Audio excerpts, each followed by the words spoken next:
अब मैं अखिलेश यादव साहब से पूछना, कोई काम किया हो तो बताएं मेरे को। बोले हाँ जी हमने मुसलमानों के लिए ये किया, कुछ काम नहीं किया। सिर्फ टोपी, ईद आई, मीठी ईद आई, टोपी ओढ़ी, सिमई खाई, बोले कि हम भी मुसलमान हैं। अब 4 पार्टी दे दी, बोले हम मुसलमान हैं। कभी अखिलेश यादव गए तेलंगाना? कभी जाके देखा उन्होंने तेलंगाना? जाके देखे उधर।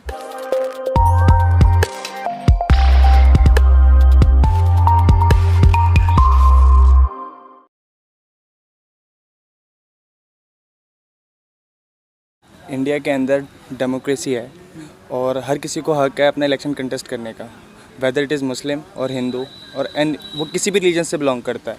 जब हम लोग 23 और 24% की पॉपुलेशन होने के बाद हमें ये हक नहीं दिया जाता है कि हम डिप्टी सीएम हमारी आइडेंटिटी का कोई डिप्टी सीएम कैंडिडेट हो। तो हमारी यही मांग है कि अगर हम या कोई भी पार्टी सत्ता में आती है तो 23% हमारी पॉपुलेशन है तो हमको डिप्टी सीएम कैंडिडेट दिया जाए, एक मुस्लिम कैंडिडेट, एक डिप्टी सीएम दिया। जब सेकुलर पार्टी ये कह रही है कि पहले संविधान बचा लो, बाद में जो है पद तो मिलते रहेंगे। आप किस सेकुलर पार्टी की बात कर रहे हैं? समाजवादी पार्टी, कांग्रेस। समाजवादी सेकुलर है, कांग्रेस सेकुलर है? मुझे नहीं लगता। वो तो खुद को सेकुलर कहती हैं। नहीं, कहने को तो कोई भी कुछ कह सकता है ना। वो सेकुलर हैं ये आप बताइए। नहीं है, मुझे नहीं लगता। क्यों नहीं लगती? मुझे नहीं लगती। 1992 का बाबरी मस्जिद वाला कांड, कांग्रेस की गवर्नमेंट। 2013 या 14 मुझे ऐसा ईयर याद नहीं है, मुजफ्फरनगर वाला दंगा, समाजवादी पार्टी गवर्नमेंट। अगर वो सेकुलर है तो कहाँ थे मुलायम सिंह उस वक्त? कहाँ थी कांग्रेस उस वक्त? मुझे नहीं लगता कि ये पार्टी सेकुलर्स हैं। अगर हैं तो फिर वो ग्राउंड पर कुछ दिखाएं कि हम सेकुलर हैं। मुझे नहीं लगता। नसीमुद्दीन सिद्दीकी कह रहे हैं कि सारे मुसलमान जो है कांग्रेस को वोट दो, हम बीजेपी को रोकेंगे। सिर्फ कांग्रेस को वोट देके बीजेपी को नहीं रोका जा सकता है, ये पूरा इंडिया जानता है। क्योंकि कांग्रेस को वोट देकर अगर बीजेपी को रोका जा सकता है तो पंजाब की सूरत कुछ और होती।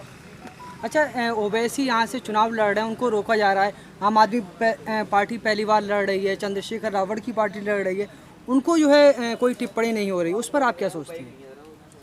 ये लोग डरते हैं मुस्लिम आइडेंटिटी से, बस इतना। ये लोग चाहते हैं कि मुस्लिम क़यादत यूपी में खड़ी नहीं हो जाए, हिंदुस्तान में कहीं भी मुस्लिम क़यादत खड़ी नहीं हो, इसलिए ओवैसी साहब से डरते हैं ये लोग। ये नहीं चाहते कि मुस्लिम का कोई अपना लीडर हो, अपना रहनुमा हो। ये कुछ नहीं चाहते, सिर्फ मुसलमानों से चाहते, चाहे समाजवादी हो या बहुजन या कांग्रेस, बोले हमारी दरी बिछाएं, प्लेट बिछाएं, बोले यही काम करें ये लोग, इससे ज़्यादा कुछ नहीं चाहते। अब ये सेकुलर का ढोंग करते, आप देख लो मुजफ्फरनगर दंगा हुआ, कोई नहीं बोला, कुछ नहीं बोला है? क्या सेकुलर? कि मुसलमान मरने के लिए है? 7% यादव, 20% मुसलमान हैं, उनको एक डिप्टी सीएम नहीं बनाया जाता। क्यों नहीं? क्या कमी है मुसलमानों में? क्या उसके अंदर इतनी क्वालिटी नहीं है? क्या नहीं है जो उसको एक डिप्टी सीएम का पद नहीं दिया जाता? क्यों नहीं दिया जाता? कोई तो वजह रही होगी। समाजवादी कहती है कि जो है सबसे ज़्यादा विधायक हमारी सरकार में मुस्लिम बने हैं। तो वो विधायक बने हैं, ठीक है, उन्होंने मुसलमानों के लिए कुछ काम किया? कुछ नहीं किया। क्योंकि जब पेड़ होता है ना, जितना पेड़ जिस बिरादरी का मजबूत होगा वो उतना ही अपनी कौम के लिए काम करेगा, ठीक है। उनके ऊपर जो उनका रहनुमा बैठा है वो आप देख सकते हो, सारी आरएसएस की सोच उन लोगों की है। आप जिला पंचायत के जो आजकल प्रत्याशी थे सारे बिक के उसमें चले गए बीजेपी में, और हमको बीजेपी का एजेंट बोलते। आप डिप्टी सीएम की मांग कर रहे हैं तो फिर भी जो है समाजवादी पार्टी में फिर भी तो काम करने को नहीं मिलेगा। लेकिन उसमें हमें हिस्सेदारी तो मिलेगी। हम चाहते हैं हिस्सेदारी, हमें चाहिए हिस्सेदारी, हमें हिस्सेदारी दो, हमें कोई दिक्कत नहीं। अच्छा, रिजर्वेशन की बात की थी समाजवादी पार्टी ने 18%, उस पर आप क्या कहना चाहेंगे? कहाँ दिया आप बताइए? झूठे बात देखिए, झूठ बोला। अगर दिया हो तो आप बताइए। वो तो कह रहे हैं हमने कब्रिस्तान की बाउंड्री करवाई है, यानी कि मारने के लिए बाउंड्री करा दी, खाने के लिए उनको कुछ नहीं है। पहले उनको खाने को दो, मारने कब्रिस्तान तो आदमी दफन तो हो ही जाता, ठीक है, बाउंड्री करा दी। कब्रिस्तान से बाउंड्री से हो क्या रहा है? दुनिया भर की हमारी मस्जिदें छिनवा दी, बाउंड्री से क्या हो रहा है? कुछ नहीं होता। रोजगार दो मुसलमान को, है? आप क्या कहना चाहिए? ओवैसी साहब मुस्लिम लीडर नहीं है, वो मुस्लिम तो हैं और एक इंसाफ पसंद है। वो हर किसी के लिए बोलते हैं। मुसलमानों पे जुल्म होता है तो मुसलमानों के लिए बोलते हैं, दलितों पे जुल्म होता है तो दलितों के लिए बोलते हैं, महिलाओं पे जुल्म होता है तो महिलाओं के लिए बोलते हैं। अगर हमारी मुसलमानों में भी अगर कोई गलत करता है तो आप उसका भी विरोध करते हैं।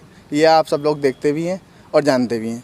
लेकिन इनका सिर्फ एक ही है कि ये अपना काम, ये जो है जुल्म करेंगे, ये हथियार तैयार करते हैं खुद सेकुलर बनकर और इस्तेमाल करने के लिए छोड़ देते हैं दूसरे को। ऐसे न जाने कितने कानून इन्होंने हमारे खिलाफ बनाए हैं कि जिसकी हमें उम्मीद भी नहीं थी। इन लोगों ने, हम ये कहते हैं कि हमारे एजुकेशन हमें क्यों नहीं मिलेगी, हम पढ़े हैं, हम सियासत में आएंगे तो क्यों नहीं, सबको अधिकार है। हम अगर आ रहे हैं तो क्या परेशानी है? तुम्हें कमज़ोरी, तुम्हें डर लगता है ना हमसे, तो हम इंसाफ करने आए हैं। अगर हमारे ओवैसी साहब की सीट यहाँ से निकलेगी तो इंशाअल्लाह अल्लाह ने चाहा तो यहाँ कोई भी नाइंसाफ़ी नहीं होगी, ना दलित के साथ, ना हिंदू के साथ, ना मुस्लिम के साथ, ना औरतों के साथ, किसी के साथ। तो कहते हैं कि तेलंगाना में जो इंसाफ दिला नहीं पाए, वहाँ पर जो है कुछ कर नहीं पाए, यहाँ पे उत्तर प्रदेश में आए हैं। किसे? ओवैसी जो है तेलंगाना में कुछ कर नहीं पाए, यहाँ पे आके जो है राजनीति कर रहे हैं। कभी अगले साल गए तेलंगाना, कभी जाके देखा उन्होंने तेलंगाना? जाके देखे उधर जो उन्होंने कॉलेज बना रखे वो चीज़, और 2100 बेडों का एक हॉस्पिटल भी बना रखे हैं, कई सारे, शायद 2 या 3, मेरे को इतना नॉलेज नहीं है। जाके देखे तो सही क्या कर रखा है। लेकिन बस उन पे बेवजह के बातून, झूठे बातून लगाते हैं। अगर कुछ तो कुछ काम करते नहीं। तेलंगाना मॉडल पे भी काम किया होता ना तो मुसलमान यहाँ ओवैसी साहब नहीं आने की कोशिश करते हैं। यहाँ पे मुसलमानों के हालात जो हैं तेलंगाना और हैदराबाद से इतने बदतर है, बद से बदतर हैं। इसी वजह से ओवैसी साहब ने आवाज़ उठाने की ज़रूरत की है। तेलंगाना में 7% मुसलमान हैं, ठीक है, उनको 12% आरक्षण है, उस जगह है 20% है, शायद 2-3% हो गए आरक्षण। क्या है मुसलमान, क्या किया मुसलमानों के लिए? No reservation. कोई काम किया? या मैं अखिलेश साहब से पूछ रहा हूँ, कोई काम किया हो तो बताएं मेरे को। बोले हाँ जी हमने मुसलमानों के लिए ये किया, कुछ काम नहीं किया। सिर्फ टोपी, ईद आई, मीठी ईद आई, टोपी ओढ़ी, सिमई खाई, बोले कि हम भी मुसलमान हैं। अवतार पार्टी दे दी, बोले हम मुसलमान हैं, बस टोपी पहना कर, टोपी। तो क्या गंगा जमनी तहजीब को बढ़ावा देते हैं? क्या तहजीब है? गंगा जमनी तहजीब यही कर सकते हैं, हम नहीं कर सकते? हमारे साथ भी तो माननीय ओम प्रकाश राजभर जी आए हैं और भी आए हैं, तो उनको नहीं लगता है कि हमारे ओवैसी साहब का हमारे जो कायद हैं वो काबिल तारीफ़ हैं और काबिल हैं, कि इंसाफ करने वाले हैं। तो तभी तो वो लोग आ रहे हैं, तुम्हें तभी तो दरकिनार किया हुआ है।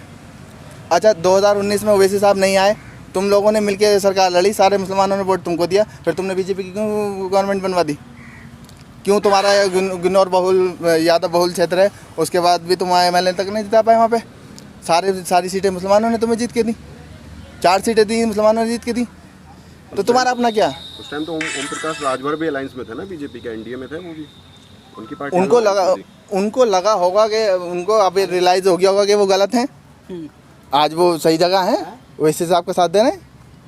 अच्छा, संभल जो है समाजवादी पार्टी का गढ़ रहा है, समाजवादी यादव परिवार से यहाँ पर सांसद और विधायक रहे हैं, क्या यहाँ पर कुछ काम हुआ है, कुछ बदलाव आया है? 30 साल में संभल विधानसभा में कोई भी गवर्नमेंट कॉलेज नहीं है, ये विकास हुआ है। जब एजुकेशन नहीं होगी तो हम क्या करेंगे आप बताइए?